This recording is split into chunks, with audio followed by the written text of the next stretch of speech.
Hey guys, this is Savvy with Savvy Goes Solo. I am here to talk about Miro. I first heard about Miro from my friend Herman, and he suggested that I should look into it for playing solo, and I did. And I have really liked what it is. That being said, I do come from using Foundry VTT, which is an amazing virtual tabletop. It does its job very well, but there's always been something lacking in any of the virtual tabletops I've found. And I've played in Roll20 a very long time ago. I've played in Foundry. I've played in Fari.app, which is another very nice one. So it focuses on index cards and being able to write down things that your players can see immediately. But there was still something missing. And that is just feeling like you are at the table. You know what I mean? You sit down with all of your friends. You've got your character sheets. You have got your minis. You've got your dice. And if the DM needs to throw something on the table that everybody needs to look at, all they got to do is scribble on a sheet of paper and throw it on the table. And that is the kind of thing that I have been wanting. And that is exactly what I've found in Miro. There are some pros and cons with Miro. It's not going to be for everybody. If you really, really love clicking that roll button to see the dice scatter across the screen, right now, Miro is not there. It is not a virtual tabletop. It was not built intending to play games. That being said, it is gaining traction in the TTRPG community and the apps, such as a dice rolling app like what I talked about. Anybody could build it. I'm not that somebody, but somebody could build it. And I do think that it is just a matter of time before we have that functionality. But as of the recording of this video on October 7th, 2022, that does not exist. And so I've got a couple of workarounds for that I will show you. I've got, what else for pros? Handouts. As you can see, I have got everything you could possibly want for a game on here. I've got your character sheet. I've got your story sheets of system rules, my character log, my supplements, all in their original format. And Wardens, this game that I'm playing is called Wardens. It doesn't come with a character sheet. I couldn't find one. So I made my own here. But for games, like I'm running a Kids on Brooms game, I feel like I appreciate being able to use the native character sheet that was designed and built for the book, for the players. And so I like that I can just drag and drop that in here for my group, and they can fill in the original character sheet that came with the game. We have visuals. Like I said, everything can be organized however you want, and it is easily accessible. Everything is literally one click away. Just one click and a scroll of the mouse, and you're there. You can upload these things into Foundry, but it takes several clicks to open them. And for my personal style, I want to keep the game moving. I don't want too much downtime going on around my digital table.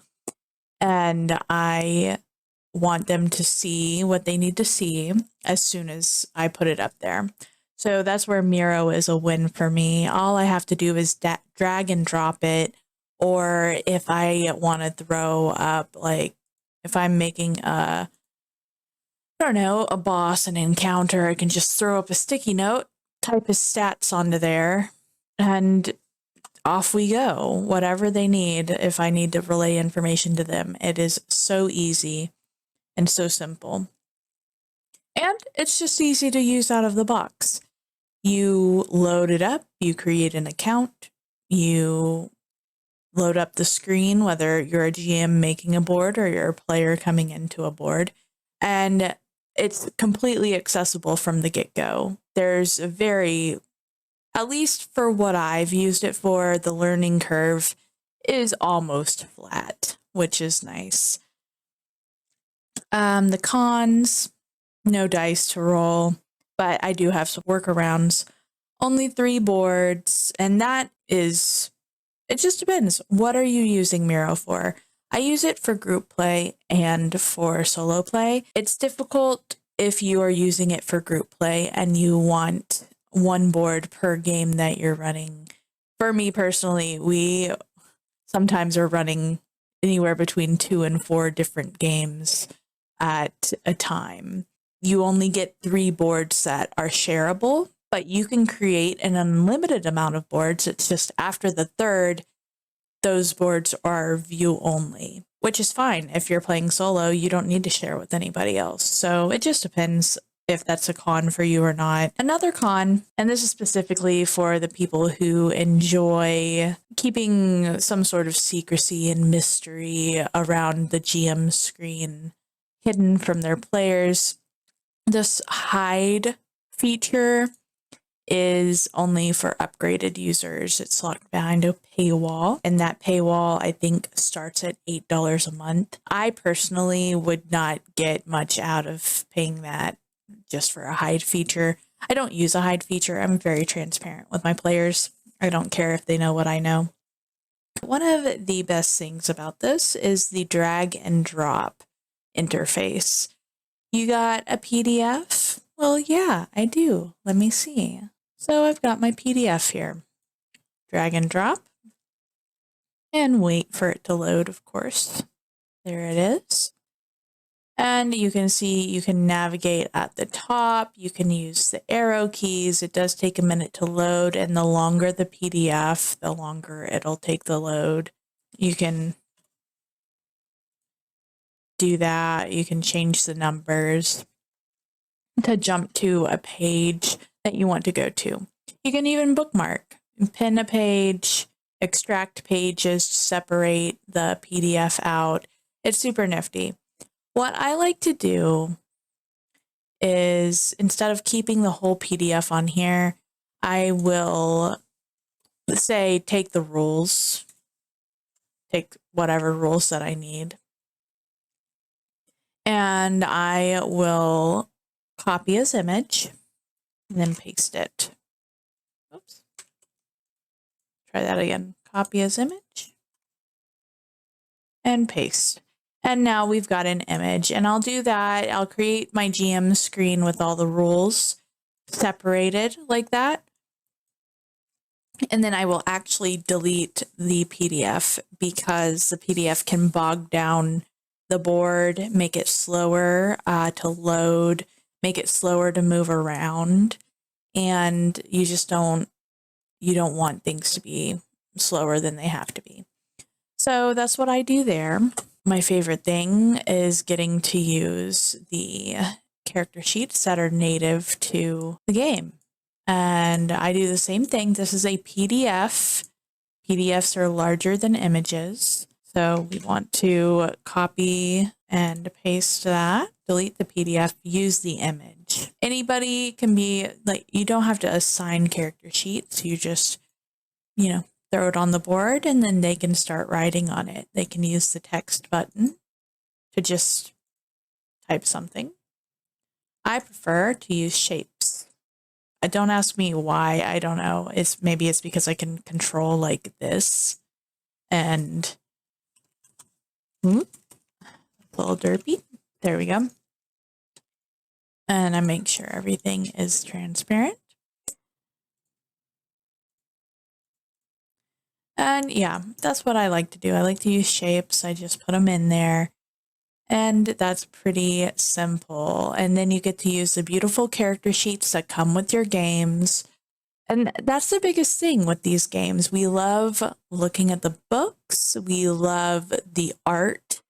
We love the design. And it always bothered me on a very low level that when I have to use Foundry or another virtual tabletop. Everything just has to be text and code. And I would much rather write, this is like writing right on the character sheet. And that is what I prefer personally. Maybe you don't care. Maybe that's doesn't bother you, but I'm a special creature and it bothers me. So it's pretty important to me. Let's get into organization. You can see that you can see all of these tabs here. Tabs, I don't know if that's what you want to call them. They're called frames.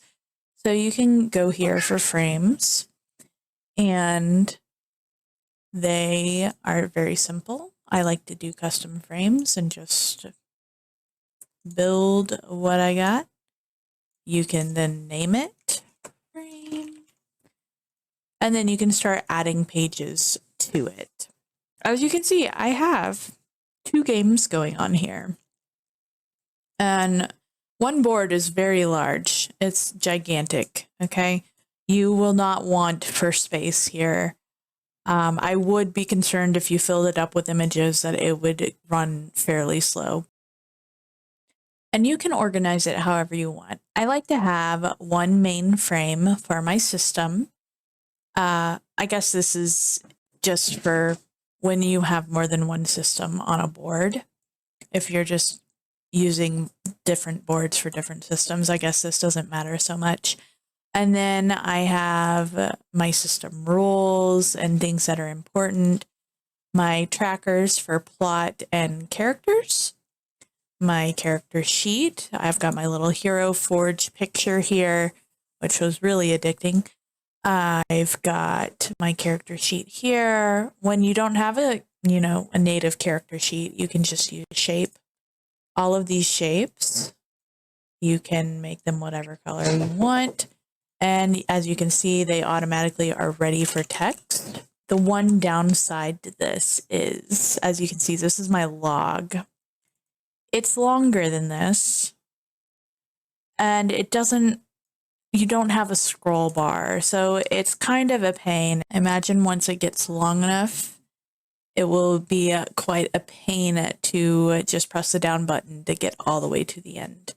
But my workaround that I just thought of is I will just add this to my Obsidian notes at the end of each session and start with a fresh slate. You could do that however you want to work around that.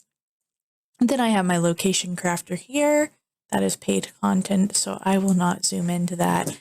And then this is for a solo game, so of course I've got my GME, and that's the plot unfolding machine. The great thing about these frames is that if I suddenly get a wild hair and I want to change around my order of things, they move.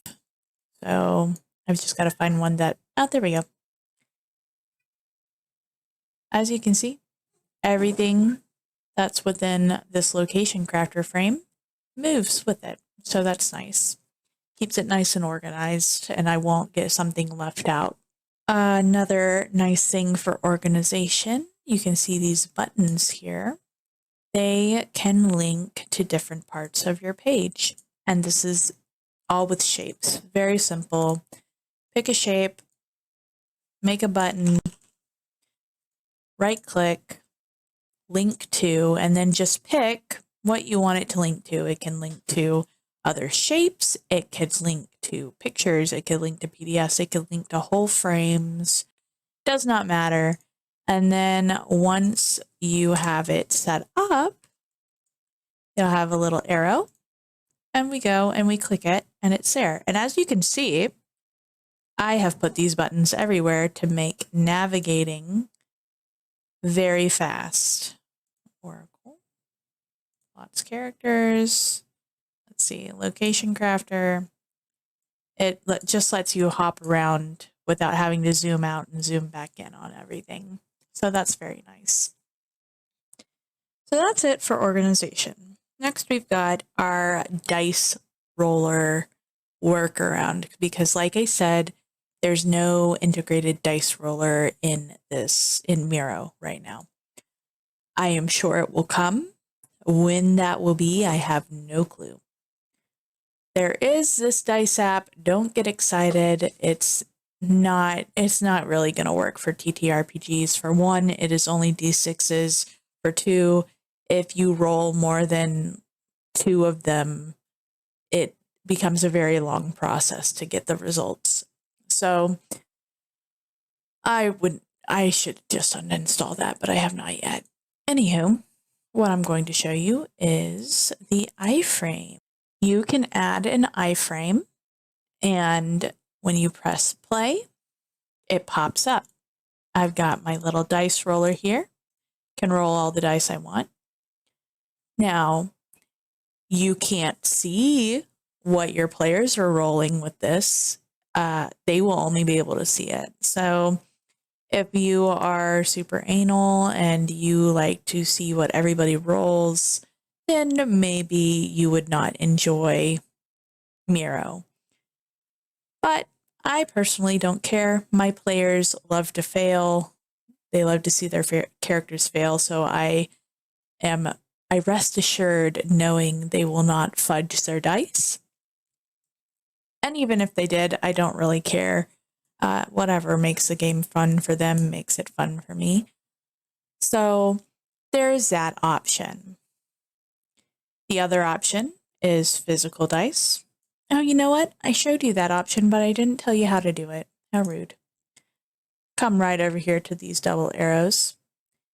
Embed iframe code. Type it as so.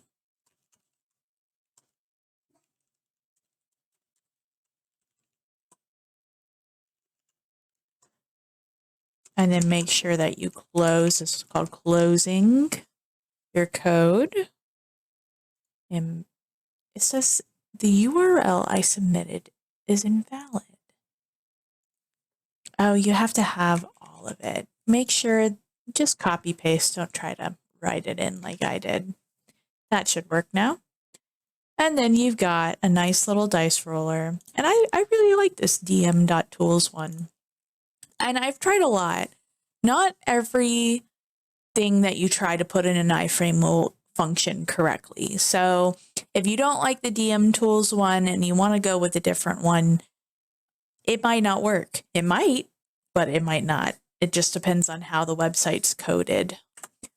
So that is what I use for my players. And then for myself, especially with solo RPGs, solo gaming, you see on my tables, it's a lot of tables.